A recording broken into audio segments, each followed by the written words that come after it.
자, 위탁관계가 불법한 경우, 자, A가 B를 상대로 B한테 값을 죽여달라고 돈 5천만 원을 주면서 살인을 부탁한 경우, 이 A가 B한테 준 돈 5천만 원, 이걸 불법 원인 급여물이라고 하고, 이러한 불법 원인 급여물은 살인 같은 범죄를 해달라고 부탁하면서 건네준 돈, 꼭 돈이 아니더라도 뭐 금덩어리, 금반지 다 괜찮습니다. 이러한 불법 원인 급여물은 민법 제746조에 의해서 이거 반환을 못 받아요. 왜냐하면 A가 이 돈 5천만 원을 B를 상대로 받아내려면 이제 내가 늘 얘기하듯이 뭐 소송을 걸어야 되는데, 지가 법정에 가서 뭐라고 얘기할 거야? 그 돈 5천만 원은 뭘로 줬길래 돌려달라는 겁니까? 라고 물어보면 여러분이 A란 뭐라고 얘기해? 갑이라는 사람 좀 죽여달라고 부탁하면서 건네준 돈입니다. 그럼 방청객이 갑자기 뭐 깜짝 놀라지. 저 새끼 저거 살인 교사 아니냐고. 자, 이게 우리 이미 총론에서 배웠지. B가 안 죽였어. A, B 무슨 죄야? A, B 무슨 죄야? A 살인 예비 음모, B는 죽이기로 약속하고 안 죽였으면 B도 살인 예비 음모. B는 처음부터 A가 죽여달라고 했더니 싫다고 했을 경우에는 무죄. 보통 이런 경우에는 이제 죽이기로 약속을 했으니까 이거 뭐 살인 예비 음모 둘 다. 요게 소위 전문 용어로 뭐야 이게? 교사의 미수 중에 저게 전문 용어로 뭐야?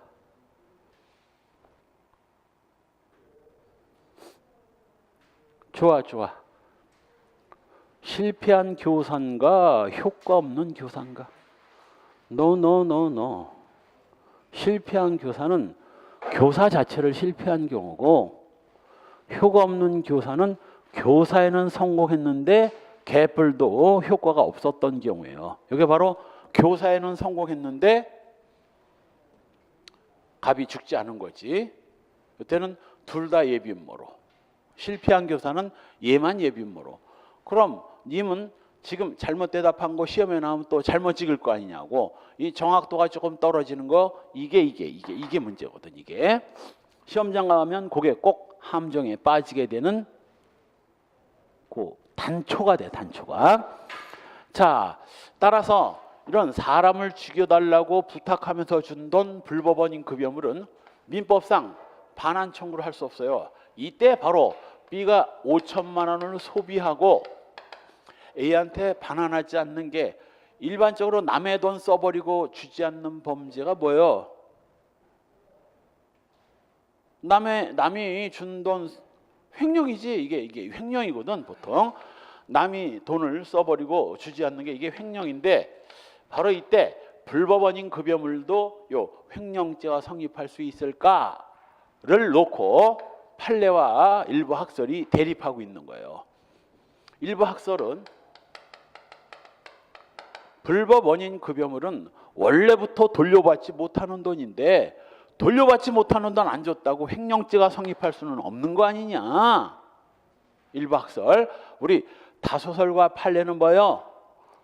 민법상 돌려받지 못한다는 것과 형법상 횡령죄 성립은 별개의 문제로 다뤄야 하므로, 남의 돈 갖다 다 써버리고 안 줬다면 이건 횡령죄를 인정해야 된다. 이거 미안.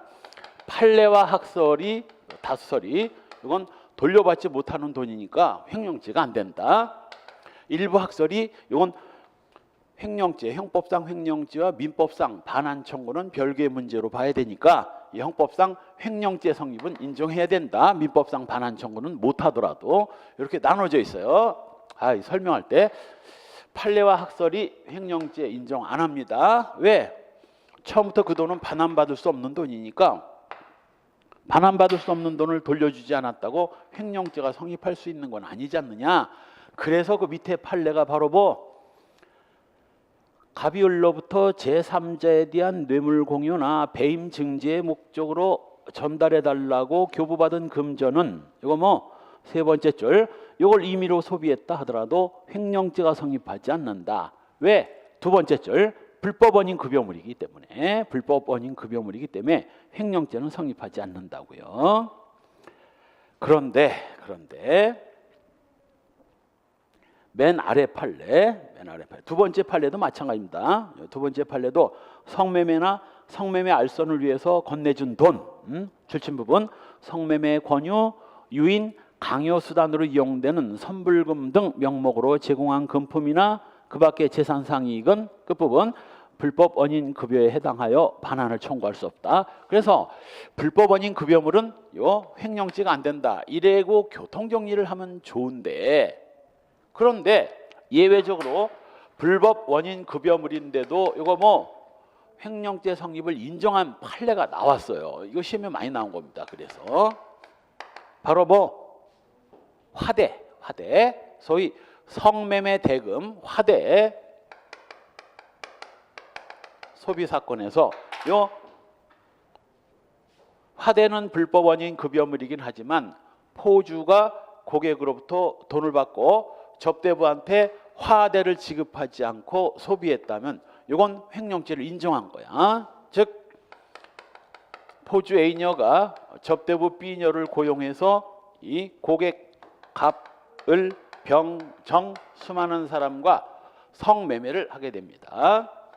이때 이 성매매를 하는 사람은 성매수를 하는 남자들은 보통 뭐 포주한테 돈을 건네줘요. 20만 원이라고 합시다. 20만 원.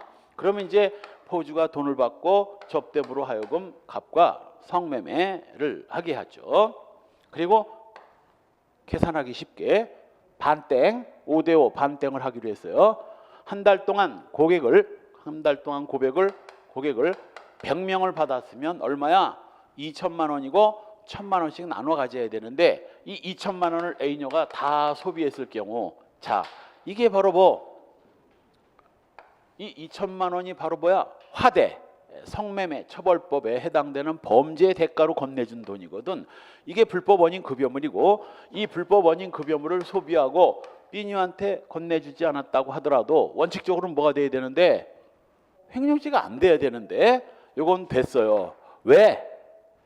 이 A도 불법이고 성매매녀도 불법인데 둘 다 불법인데 두 사람의 불법을 비교해 봤더니 누가 더 죄질이 나쁘다? 포주가 훨씬 나쁜 것들이거든. 소위 보통은 이제 뭐 성매매가 좋아서 하는 사람이 어디 있겠어? 살기 정 힘드니까 이제 마지막 수단으로. 옛날에는 이제 소위 인생 막장 중에 여자는 성매매, 남자는 광부 그랬어. 인생 막장에. 그 광부들도 석탄 캐고 돈은 좀 세게 벌지만 뭐 나중에 말년에 진폐증 같은 걸로 이제 비참한 말로를 늙어서 그래서 인생 막장에 여자는 성매매, 남자는 광부 이랬었거든. 혹시 주변에 누가 광부를 했다. 요즘엔 좀 광부를 해봐야 거의 없지만 우리나라 석탄광이 거의 없으니까 그러면 그 사람 뭐 인생 참 험히 산 사람이라는 걸 알 수 있어요.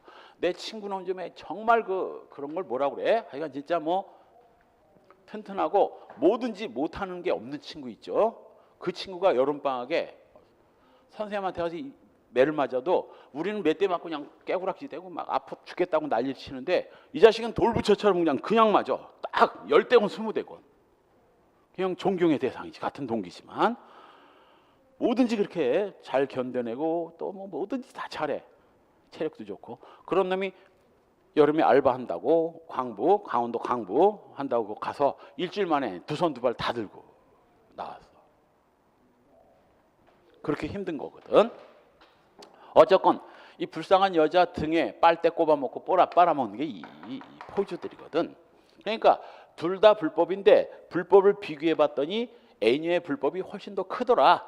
바로 이때 불법이 더 큰 인간이 불법이 작은 인간의 돈을 소비하면 요건 예외적으로 횡령죄가 인정되는 거예요. 이게 화대 소비 사건. 그래서 포주와 율락녀 사이에 율락녀가 받은 화대를 포주가 보관하겠다가 절반씩 분배하기로 약정하고도 주지 않았다면 세 번째 줄 뒷부분 포주의 불법성이 율락류의 불법성보다 현저히 크므로 화대의 소유권은 여전히 율락류에 속하므로 횡령죄를 구성한다. 자, 교통정리해 봅시다. 이 불법 원인 급여물은 말 그대로 불법으로 건네준 돈, 급여물, 돈이기 때문에 반환 청구를 할 수 없고, 반환 청구를 할 수 없으니 반환을 청구할 수 없는 돈을 반환하지 않았다고 해서 횡령죄는 성립하지 않습니다. 단 두 사람의 불법을 비교해 봤더니 요 횡령을 저지른 죄의 불법이 더 크다면, 둘 다 불법이고 횡령을 저지른 죄의 불법이 더 크다면 이런 경우에는 예외적으로 이거 횡령죄 성립이 인정된다. 그래서 이게 시험에 잘 나오는 거야. 대부분은 이건 알거든. 불법 원인 급여물은 반환 청구 못하고, 반환 청구 못하니 횡령죄가 안 된다. 요 정도는 알고 있는데 요건 이제 반대되는 판례니까 그래서 이게 시험에 잘 나오는 거예요. 객체. 지금 우리가 보는 게 뭐지? 지금 지난 시간까지 죽도록 본 게 뭐야? 지각생, 횡령 앞부분 범죄 뭘 본 거야? 강도, 그 앞에 절도, 사기, 공갈. 이런 범죄들은 전부 타인이 소유하고 타인이 점유하고 있는 물건을 절도, 강도로 강제로 빼앗는 걸 이걸 뭐라고 그런다고? 이거 탈취하는 범죄와 사기, 공갈로 편취하는 범죄를 다 봤고, 그리고 지금 타인이 소유하고 자기가 점유하고 있는 물건에 대한 범죄, 이거 횡령죄를 보고 있는 겁니다. 자기가 소유하고 타인이 점유하고 있는 이런 범죄도 있죠. 이게 권리행사 방해죄. 이게 권리행사 방해죄. 이건 저 뒤에서 보게 될 겁니다. 굉장히 어려운 범죄예요. 마지막 자기 소유, 자기 점유물이라도 범죄가 성립할 수 있는 게 있다고 그랬죠. 이게 배임죄. 그래서 배임죄는 자기 소유, 자기 점유물에 대한 범죄다. 틀린 건 아니지만 이것만이 배임죄가 되는 게 아니고, 원래는 배임죄는 애당초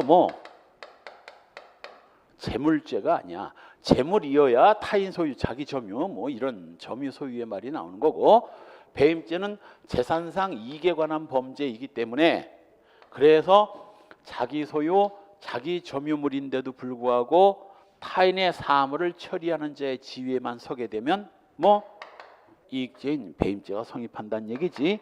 이것만이 배임죄라는 게 아니에요. 원래 배임죄는 이익에 관한 범죄고, 이 자기 소유, 자기 점유물도 경우에 따라 배임죄가 될 수 있다는 얘기지. 객체, 자기가 보관하는 타인 소유의 재물입니다. 재산상 이익이라면 배임죄의 객체가 될 뿐이죠. 자, 지금 김윤옥 여사가 다스 법인카드를 받아서 이걸 수억을 썼습니다. 5억 정도를 썼다고 하지, 한 10년 동안. 무슨 죄야? 김윤옥 무슨 죄야? 횡령.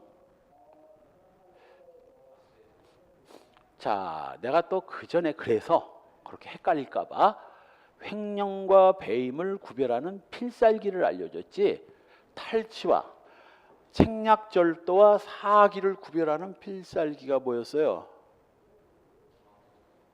기망수단을 동원한다는 점에서는 똑같고, 다른 점이 있다면 책략절도는 절도고 사기는 사기인데, 둘 다 기망수단을 사용한다는 점에서는 똑같지만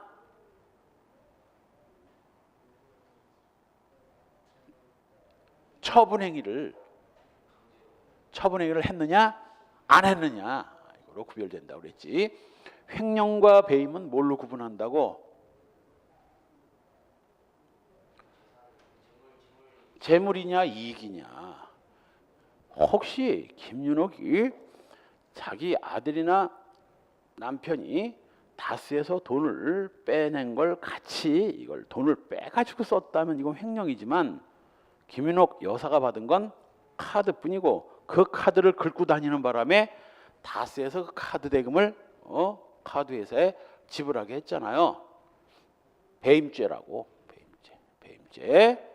배임죄.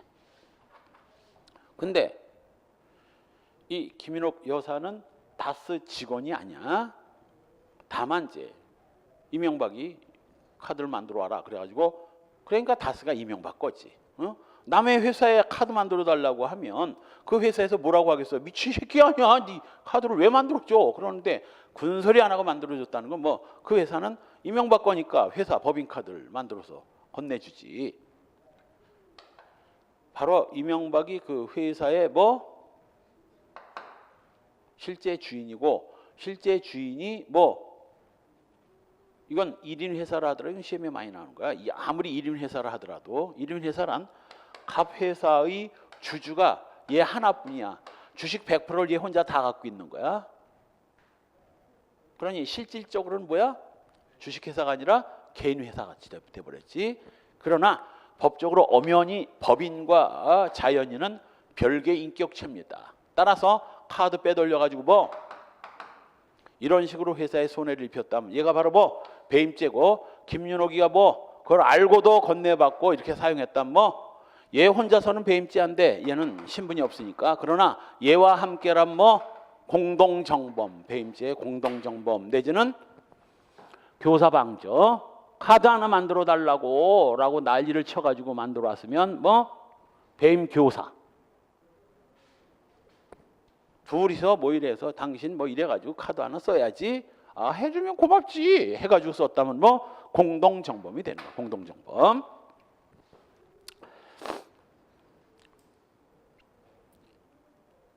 자, 따라서 재산상 이익이라면 배임죄가 될 수는 있어도 횡령죄는 안 됩니다. 1. 타인의 재물인데 바로 소유가 타인이어야 됩니다. 만일 소유마저 자기 거라면 혹시 자기 소유, 자기 점유물이 되니까 이거 배임죄가 될 수는 있을지언정 횡령은 안 되죠. 한편 행위자와 타인의 공동 소유에 속하는 재물, 내가 이것도 필살기 알려줬죠. 공동 소유는 내가 뭐라고 그래서 100% 타인 소유로 취급하면 된다 했습니다. 따라서 공동 소유물도 타인 소유고 그 대신 뭐 점유는 하고 있어야 됩니다. 점유마저 안 하고 있다면 이건 뭐 불능범이지. 한편 두 번째 줄 타인의 위탁으로 소유권이 행위자에게 귀속되는 경우에는 역시 이거 소유권이 행위자한테 넘어왔으니까 뭐가 된 거야? 자기 소유, 자기 점유물이 된 거예요. 지금 얘기한 것처럼 배임죄는 성립할 수가 있어도 횡령이란 건 불가능한 겁니다. 불능범이에요. 그래서 개주가 거기 개불입금을 이걸 뭐 인마이 포켓하는 거 이거 조심해야 됩니다.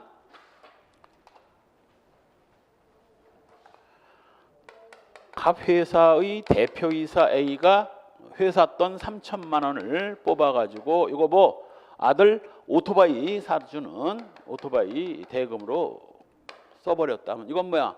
이건 횡령인데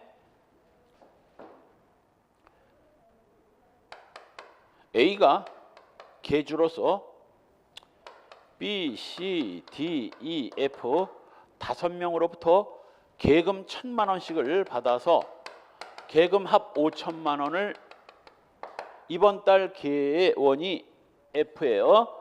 F한테 줘야 할 5천만 원을 그냥 소비해 버렸다면 자, 이건 무슨 죄일까? 얼핏 보면 뭐처럼 보여? 얘도 횡령인 것처럼 보이지. 만일 B, C, D, E, F가 A한테 그 계금 1,000만 원을 보관해달라고 맡겼는데 법률관계가 그렇게 흘러가면 보관해달라고 맡겼는데 써버렸다면 이건 횡령이야. 그런데 얘들이 1,000만 원을 개주한테 건네준 것은 개주 보고 자기 돈 1,000만 원을 보관해달라고 한 게 아니라 개원으로서의 의무를 다했을 뿐이에요. 개원이 되면 뭐 의무가 있어. 매달 계금을 납부해야 할 의무가 있거든. 그래서 이 개원들이 낸 계금은 개주한테 맡긴 게 아니라 개원들 자신의 채무를 이행한 거에 불과한 것이고 이 돈은 누구 거야? 계주 거예요. 계주 소유의 계주 점유의 돈이고, 다만 이번 달 개원한테 건네줘야 할 뭐 의무를 망각하고 써버린 거지. 자기 소유, 자기 점유물이니까 뭐가 되는 거예요? 이게 배임죄가 되는 거야. 배임죄. 그런데 강남 다복계 사건처럼 얘가 이걸 쓴 게 아니라 강남 다복계가 보통 이제 100만 원, 1000만 원 월 불입금이 1억인 개도 있었대. 1억인 개. 주로 이제 회사 임원급 간부 부인들 아니면 연예인들 이런 사람들이 개원 중에 많았다고 하더라고. 보통 개가 24명인가 보통 하는데, 그러면 24명이면 뭐예요? 계금이 1억 정도면 뭐 24억이야. 그래 놓고 앞번호 개를 탄 것들 몇 명이서 돈을 막 안 내는 거야. 보통은 100만 원짜리 정도 개라면 뭐 개주가 그 100만 원을 꼬라 박습니다. 그리고 나중에 이가 100만 원씩 5번을 안 냈으면 뭐 나중에 얘한테 돈을 줄 때는 뭐 500만 원을 제하고 줍니다. 500만 원만 제하나? 그 뒤에 내야 될 것도 다 제. 왜? 이 인간은 여태까지 안 냈으니까 또 앞으로도 안 낼 위험이 있으니까 지금까지 안 낸 거 다 제하고 앞으로 낼 거 다 제하고 줍니다. 자, 판례 있어. 계주 배임죄 된다 안 된다? 안 된다. 개원 이 인간이 계금을 안 내가지고 계주가 꼬라박았고 개 탈 때 계금을 제하고 앞으로 낼 계금을 제하고 주는 거. 요거 배임 아니야? 배임 아니야? 그래서 계주가 계금을 소비하는 거 이건 배임죄이지 횡령죄 아닙니다. 한편 그래서 이제 강남 다복계 판례가 그거야. 그러면 다른 개원들은 너 뭐 했냐? 저 인간 계금을 안 내면 네가 계금을 닥달을 해서라도 계금을 받아내야지. 계주로서 계금을 받아내야 할 의무를 망각하고 방치했으니 이것도 배임이라고 고소를 했지만, 계주가 계금을 받아낼 의무를 게을리하는 것은 이건 뭐 채무불이행이지 배임 아닙니다. 이건 채무불이행이야. 민사 채무불이행에 불과한 거고. 자, 계주 입장에선 개원들 돈을 받아내려고 할까? 받아내는 걸 싫어할까?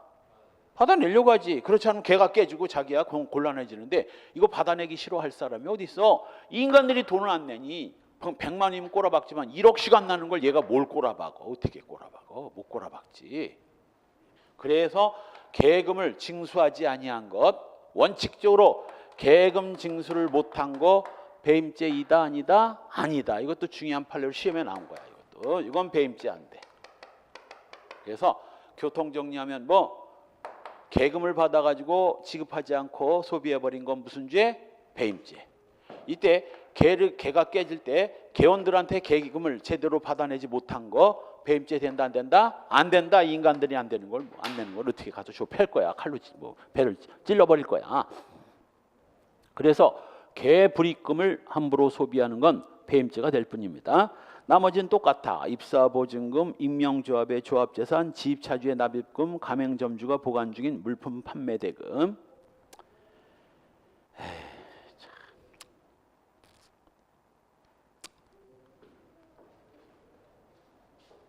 개 불입금을 뺀 나머지는,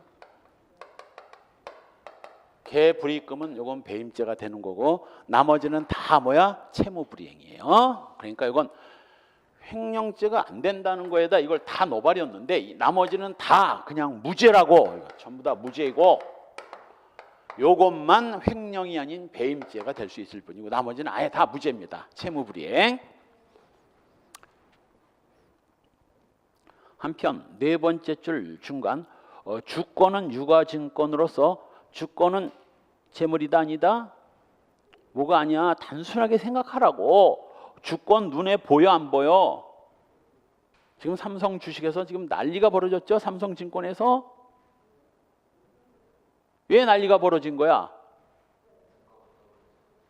주가가 떨어져서 난리가 난 게 아니라 삼성증권 주식을 직원들한테 1,000원씩을 배당하려고 돈 1,000원을 배당하려는 걸 주식 1,000주씩을 배당을 해버린 거야. 그러니 삼성증권이 뭐 한 20만 원이면 뭐 1,000주면 얼마야? 2억이 되는 거야. 그러니까 그걸 배당받은 직원들이 이게 웬 떡이냐 하고 그냥 다 매도를 친 거지. 그런데 지금 인터넷에서 그렇게 받아가지고 매도를 쳤는데 그 삼성증권에서는 어떻게 해야 되느냐면 그 증권을 사다가 건네줘야 돼. 일로 넘겨줘야 된다고. 근데 증권이 없는 걸 어떻게 해? 증권이 있으면 주면 되는데 주권이 없는 걸 소위 공매도를 쳐버린 꼴이 되거든. 공매도란 주식도 없으면서 매도를 때리는 거야. 그 주가가 폭락할 걸, 떨어질 걸 예상하고 20만 원에 매도 친 다음 얼마에? 10만 원에 사면 얼마가 이익이야? 10만 원이 이익인 거야. 그래서 매도 먼저 찍고 나중에 매수한 거, 떨어진 데. 이걸 공매도라고 합니다. 바로 이 공매도의 경우에도 반드시 뭐 거래가 성립됐는데 일정한 기간 내 원래 주식을 사다가 뭐 주게 돼 있어. 그러니 주식이 없는데 그걸 1,000주씩 배당을 해버렸고 그걸 다 팔아먹었으니 그걸 어디 가서 주식을 구해? 무조건 주식을 구에다 갖다 줘야 돼. 지금 구에다 갖다 줘야 돼. 그 직원들 무슨 죄야?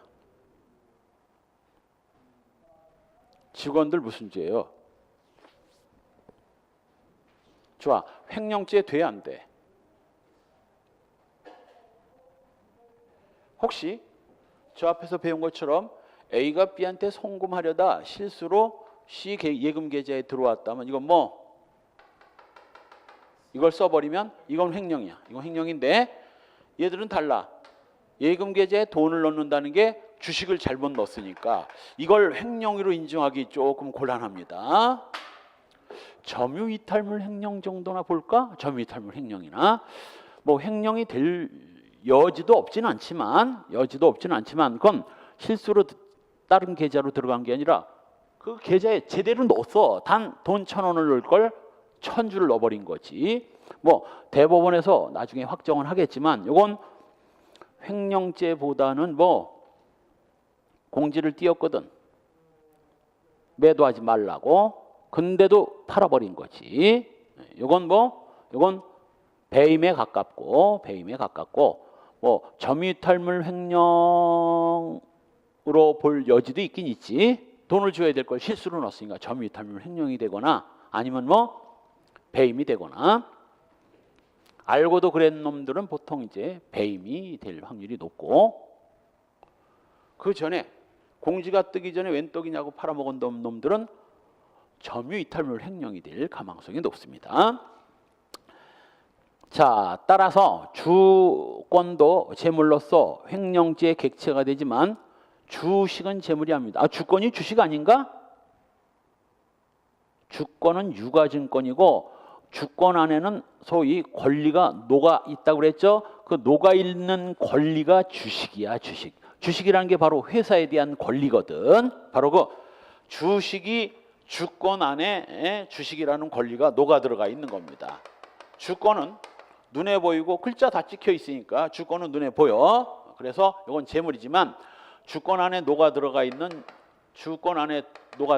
주식은 이건 권리인 겁니다. 이건 재물이 될 수가 없어요. 그래서 주권을 횡령하면 횡령죄가 되지만 주식은 횡령이라는 게 애당초 불가능한 거야. 재산상 이익이기 때문에. 횡령죄의 구체적 사례, 할부매매, 대체물, 할부매매, 특히 소유권 유보부 할부매매는 옛날에 이제 칼라 TV가 막 보급되던 시절에 흑백 이거 완전히 꿀이거든. 칼라 TV가 내가 어렸을 때 초딩 때 흑백이었어요. 그러면서 형들하고 TV를 보면서 그런 얘기를 했어. 와, TV 칼라로 나오면 죽이겠다. 막 그랬거든. 그랬더니 몇 년 후에 칼라 TV 나왔는데 어이 죽이더만. 흑백보다 칼라를 보니까 그냥 칼라가 선명한 게 죽이더만. 근데 칼라 TV 값이 거의 차 한 대 값이었어요. 근데 우리나라 사람들이 또 이 드라마 이런 걸 또 좋아해. 외국 사람들은 드라마 그렇게 많이 안 본대. 주로 그 다큐 이런 걸 많이 보지. 우리나라 사람들이 유난히 이 극적인 그 한이 맺힌 민족이라 그런지 드라마를 많이 좋아합니다.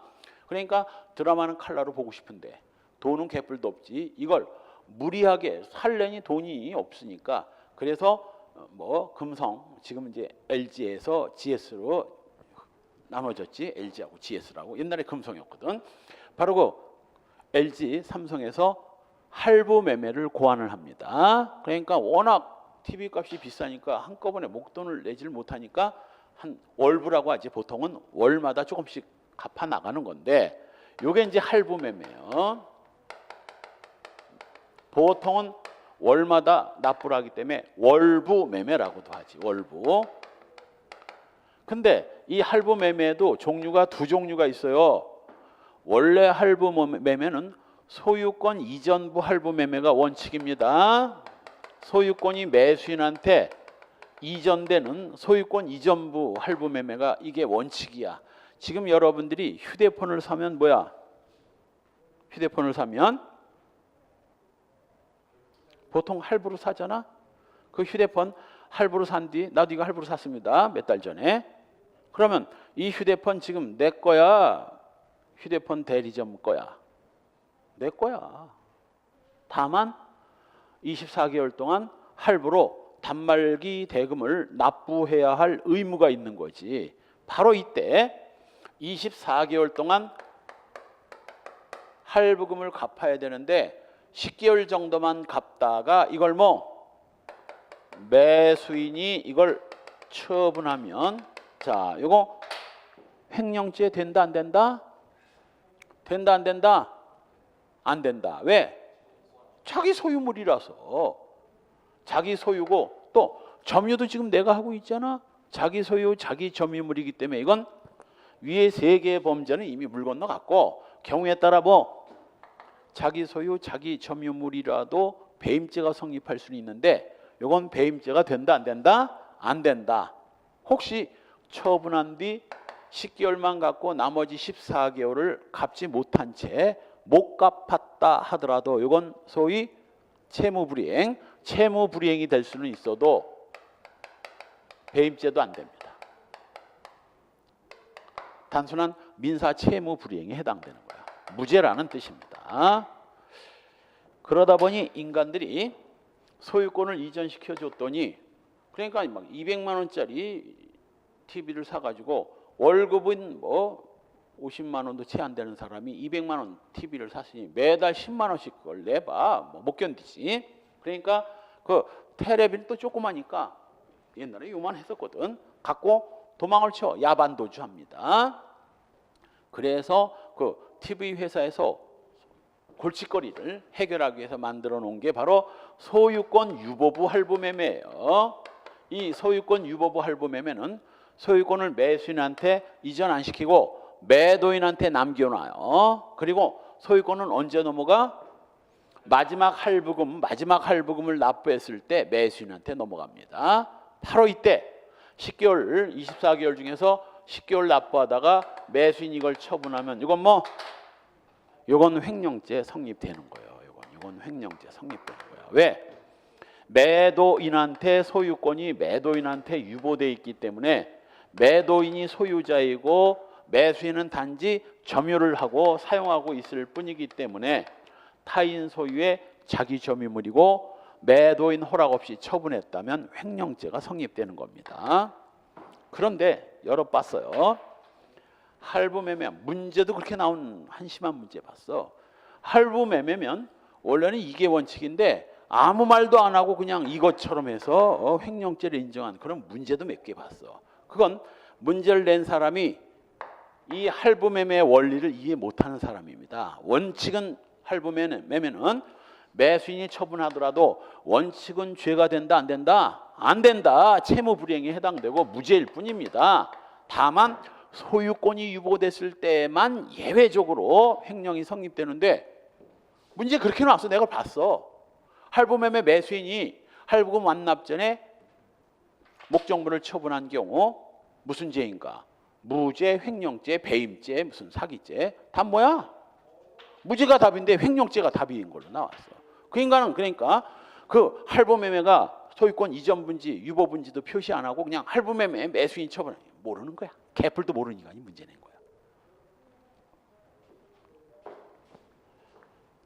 따라서 소유권 유보부 할부매매의 경우에는 소유권이 매도인에게 유보돼 있기 때문에 매수인이 점유하다 처분하면 횡령죄가 성립되는 거고, 그 다음 대체물을 특정물로서 위탁한 경우, 위탁매매의 경우, 그러니 대체물을 설명하지 않은 채 대체물을 특정물로 위탁한 경우가 먼저 나와버리니 이게 원래 대체물은 말이죠,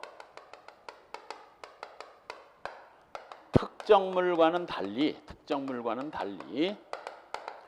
소위 동종, 동질, 동량의 물건으로 반환해도 성질에 변화가 없는 물건을 대체물이라고 합니다. 동종, 비슷한 종류, 동질, 비슷한 질, 그리고 동량, 비슷한 양으로 반환하더라도, 소비하고 이걸로 반환하더라도 성질에 전혀 변화가 없는 물건을 이걸 대체물이라고 하고, 그래서 대체물은 언제든지 써버리고 뭐 비슷한 물건으로 반환만 하면 되기 때문에, 그래서 대체물은 원칙적으로 횡령죄가 안 되는 거예요. 예를 들면 인천 지역에서, 여기 주안 지역에서 생산된 소위 햅쌀 한 가마를 빌린 다음 뭐 이듬해 똑같이 주안에서 생산된 햅쌀 한 가마로 갚으면 돼. 이자가 좀 붙으니까 한 가마 한 말 이렇게 갚으면 되지. 바로 이때 A가 B한테 쌀 한 가마를 맡겼고 B는 그 쌀 한 가마를 다 소비하고 이듬해 뭐 비슷한 종류의 쌀로 반환만 하면 되는 거야. 근데 그 이듬해 엄청나게 흉년이 들어가지고 쌀 한 가마 건지기도 힘들어요. 가족이 먹고 살기도 힘들어. 다 굶어 죽어. 쌀 한 가마를 주어버리면. 그래서 한운 수 없이 쌀 한 가마를 못 갚았다면 무슨 죄일까? 채무불이행이야. 이거. 채무불이행. 무죄. 채무불이행이고, 설사 B가 A한테 빌린 게 아니라 A가 B한테 쌀 한 가마 좀 맡아줘. 1년 동안만. 오케이 바리. 그냥 다 써버려도 횡령죄 된다 안 된다? 안 된다. 왜? 1년 후에 비슷한 물건으로 돌려만 주면 되니까. 그래서 대체물은 원칙적으로 횡령이 안 됩니다. 따라서 A가 B한테 대체물을 맡긴다는 건 뭘 말하느냐면, 자꾸 민법상 전문 용어가 나와가지고 소비임치, 임치라는 건 맡기는 것을 말하고 소비라는 건 뭐 써버리라는 뜻입니다. 그래서 A는 B한테 그 쌀을 맡길 때부터 B가 그걸 써버리고 나중에 똑같은 걸로 돌려주라는 소비하는 맡김, 소비해버리는 맡김, 이렇게 되는 거야. 소비임치. 그래서 모든 대체물은 소비임치가 원칙이기 때문에 이걸 소비하더라도 이거 뭐 당연히 횡령죄는 안 되는 겁니다. 그리고 이 대체물 중에서 대표 선수가 바로 뭐 금전이에요. 금전. 이 금전은 전형적인 대체물이기 때문에 돈을 누가 맡기면 뭐 그 맡긴 돈을 그대로 보관하고 있다 돌려줄 게 아니라 뭐 써버리고 동일 액수를 돌려주면 됩니다. 내가 우리 학생한테 5만 원짜리 10장 50만 원을 한 장만 빌려줬다고 합시다. 5만 원짜리 한 장. 번호가 1180597이라고 H로 되어 있는 요 5만 원짜리를 맡겼다고 합시다.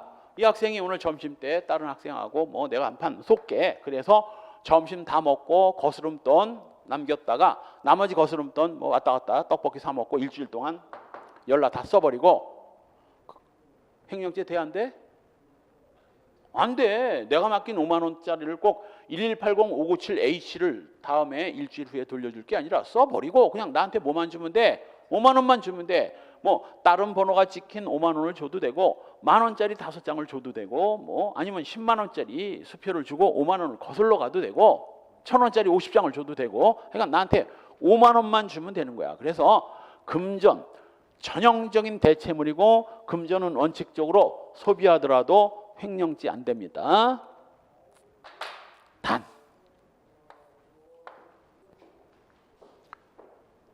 디귿부터 봅시다. 금전을 용도와 목적을 통해서 위탁한 경우에는 그 용도 목적 외의 목적으로 소비하면 이건 횡령죄가 성립하는 겁니다. 따라서 용도와 목적이 엄격하게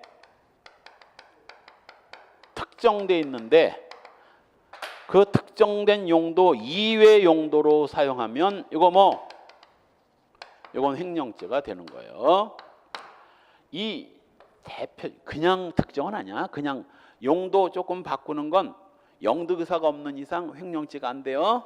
예를 들면 갑 회사에서 사장 A가 직원한테 소위 겨울에 연료비로 50만 원을 맡겼는데 B가 갑자기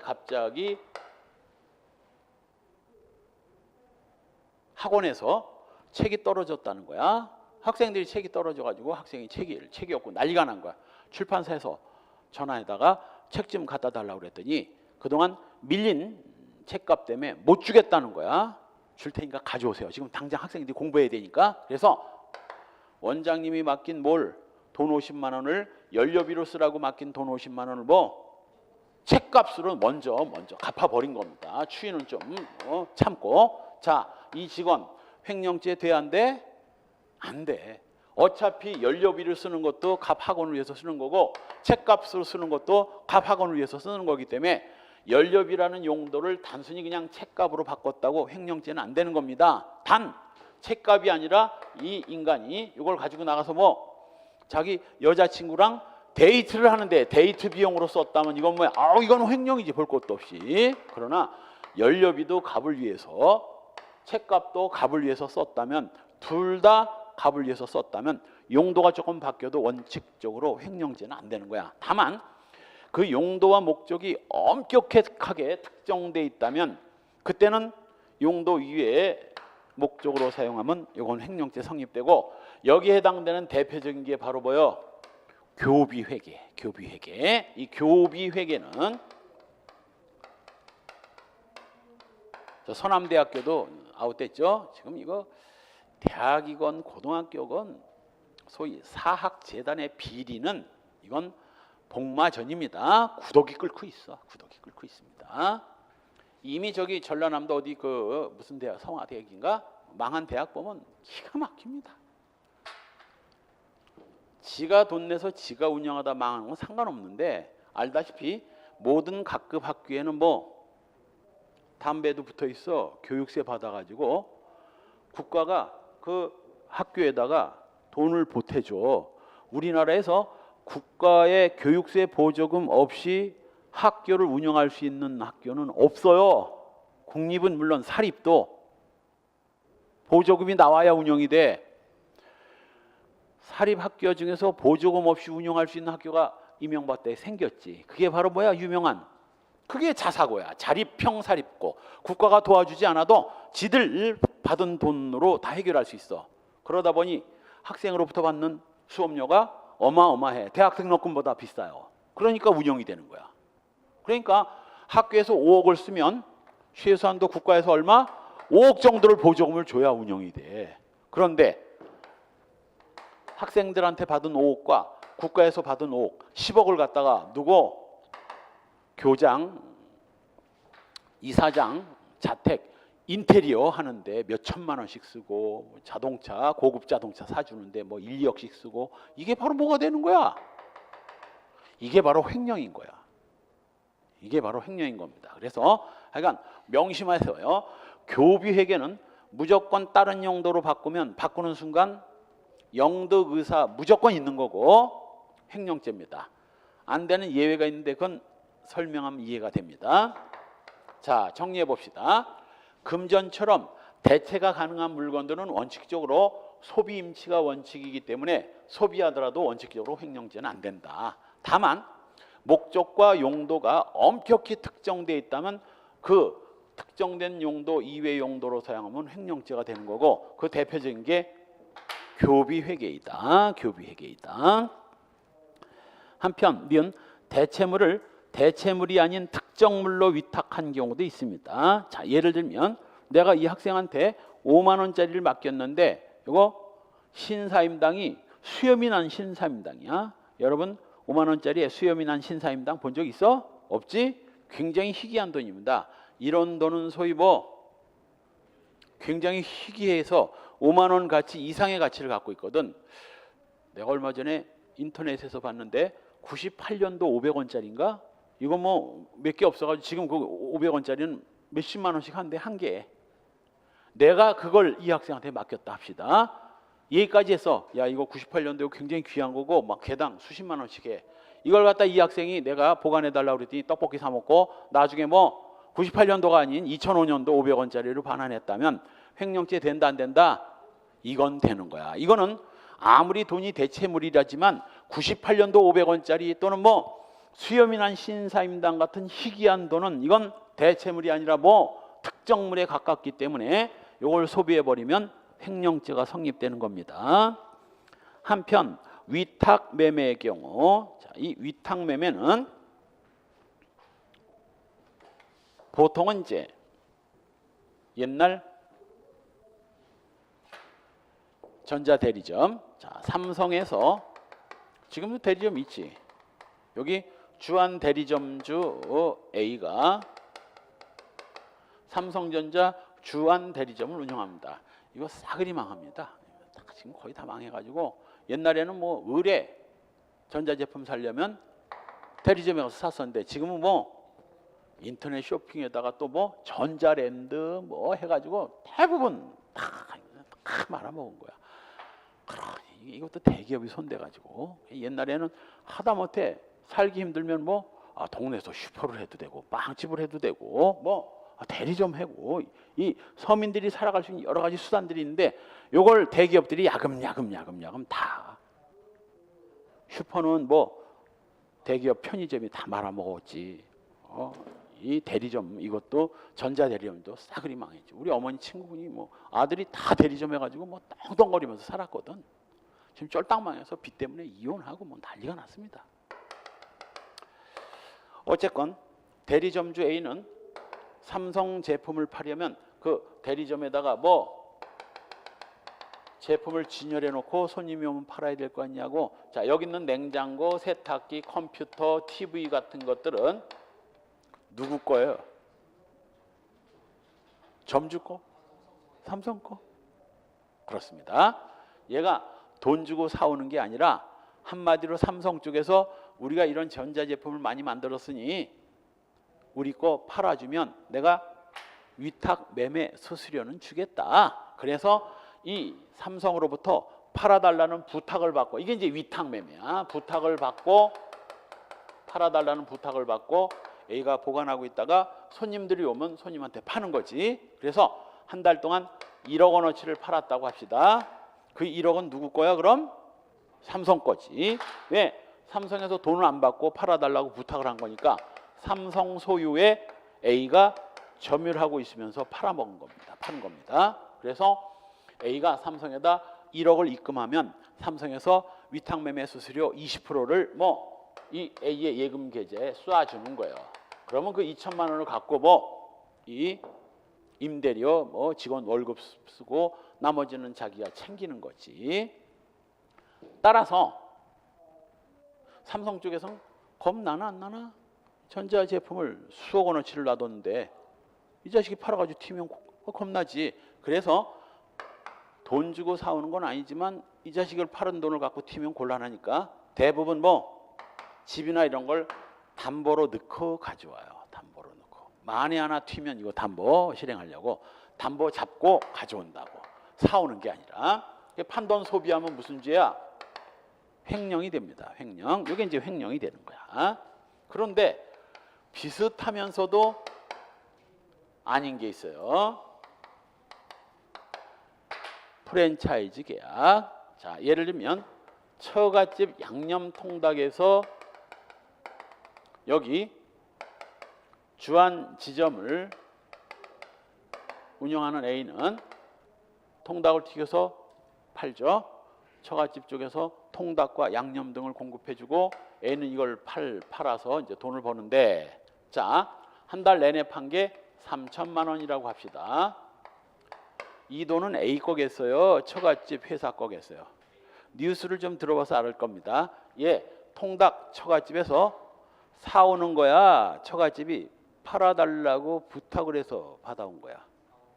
사온 겁니다. 돈 주고 사와. 그래서 처갓집 본사에 가서 닭과 양념을 돈 주고 사온 뒤 기름까지 해서 이걸 팔아서 뭐 벌었다면 이 돈은 누구 거야?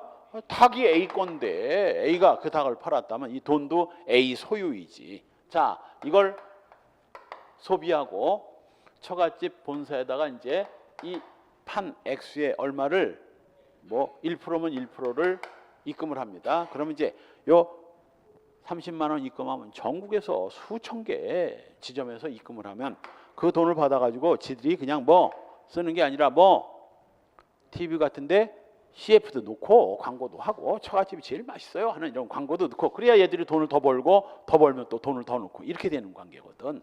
그래서 이런 프랜차이즈는 이거 뭐 프랜차이즈 점주는 그 물건과 그 돈은 점주 소유예요. 따라서 이건 횡령죄는 절대 성립될 수가 없고 그 대신 요 매달 총 판매 액수의 1%를 로열티로 입금하기로 했는데 이게 몇 달째 입금이 되지 않았다면 이건 무슨 죄일까? 채무불이행이 되는 거예요. 채무불이행 무죄라고. 그래서 위탁매매와 프랜차이즈는 이렇게 서로 상반된 법률 관계에 서게 되는 겁니다. 시험이 몇 번 나왔어?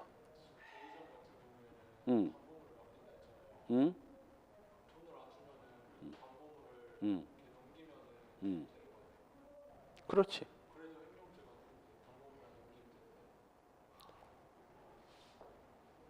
그건 사람을 강간을 하고 위자료 2천만 원 줬다고 해서 강간죄가 무죄가 되나? 담보물을 처분해서 혹시 돈을 충당을 하면 횡령죄로 처벌을 할 때 정상 참작은 해주겠지. 아예 회사에서 이 1원 한 푼 못 챙긴 경우와 담보를 활용해서 다 챙긴 경우하고는 상황이 다르지. 다까지는 안 돼. 그냥 반 정도? 왜냐하면 이게 빼먹더라도 뭐 한꺼번에 그냥 싹 해서 빼먹기 힘드니까. 그래서 담보, 말 그대로 담보인 겁니다. 살인죄를 저지르고 돈 물어줬다고 살인죄 아닌 게 아니듯이. 자, 그 위탁매매 밑에다가 프랜차이즈 계약, 프랜차이즈 간단하게 메모를 해두세요. 위탁매매를 설명할 때 사실은 프랜차이즈까지 같이 설명을 해야 위탁매매와 프랜차이즈의 차이점을 확실하게 이해할 수 있는 거지. 자, 횡령죄가 성립된 경우들 판례 1번. 좀 쉬었다 갈까요? 판례는 좀 쉬었다 갑시다.